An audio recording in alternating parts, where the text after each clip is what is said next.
এবার গ্রেপ্তার হলেন ঢাকায় চলচ্চিত্রের চিত্রনায়িকা নুসরাত ফারিয়া। বাংলাদেশ বিমানে একটি ফ্লাইটে থাইল্যান্ড যাওয়ার কথা ছিল এই অভিনেত্রীর। জানা যায়, রাজধানীর ভাটারা থানায় তাকে হত্যা চেষ্টার অভিযোগে আসামি করা হয়। পরে তাকে ভাটারা থানা পুলিশের কাছে হস্তান্তর করা হয়। বিস্তারিত থাকছে ডেস্ক রিপোর্টে।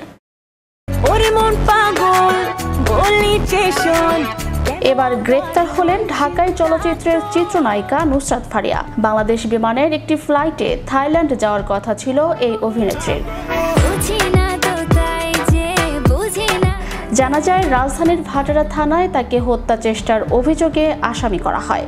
পরে তাকে ভাটারা থানা পুলিশের কাছে হস্তান্তর করা হয়। ভাটারা থানা পুলিশ হত্যা চেষ্টা মামলায় তাকে গ্রেপ্তার দেখিয়েছে। পুলিশের বাড্ডা অঞ্চলের সহকারী কমিশনার AHM শফিকুল ইসলাম বিষয়টি নিশ্চিত করেছেন।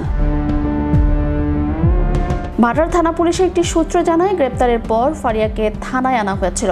তবে থানায় তাকে না রেখে পরে ঢাকা মহানগর গোয়েন্দা পুলিশের কার্যালয়ে পাঠিয়ে দেওয়া হয়েছে। এর আগে গত 29 এপ্রিল তার বিরুদ্ধে মামলার বিষয়টি গণমাধ্যমকে নিশ্চিত করেন ভাটারা থানার ভারপ্রাপ্ত কর্মকর্তা মাজহারুল ইসলাম। সে সময় জানা যায়, 2024 সালের বৈষম্য বিরোধী আন্দোলন চলাকালীন রাজধানী ঢাকার ভাটারা থানাধীন এলাকায় হওয়া এক হত্যা চেষ্টা মামলায় আসামি করা হয়েছে অপু বিশ্বাস, আসনা হাবিব ভাবনা ও অভিনেতা জায়েদ খান সহ 17 জনকে।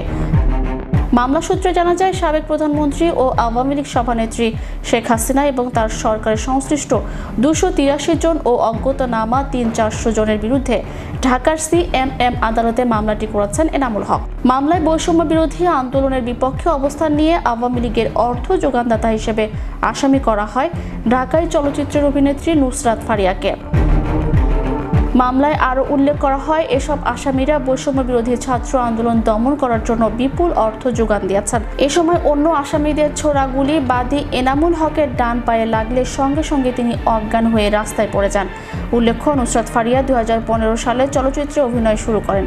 এরপর থেকে তিনি বাংলাদেশ ও ভারতের কয়েকটি সিনেমায় কাজ করেছেন। এছাড়া মডেলিং ও সঞ্চালনায়ও সক্রিয় তিনি। তাকে সবশেষ জিন 3 সিনেমায় দেখা গেছে। গেল ঈদে মুক্তি পায় সিনেমাটি। এতে তার বিপরীতে ছিলেন আব্দুল নূর সজল। ছবিটি পরিচালনা করেন কামরুজ্জামান রোমান। চ্যানেল ইউরোপ বিনোদন ডেস্ক।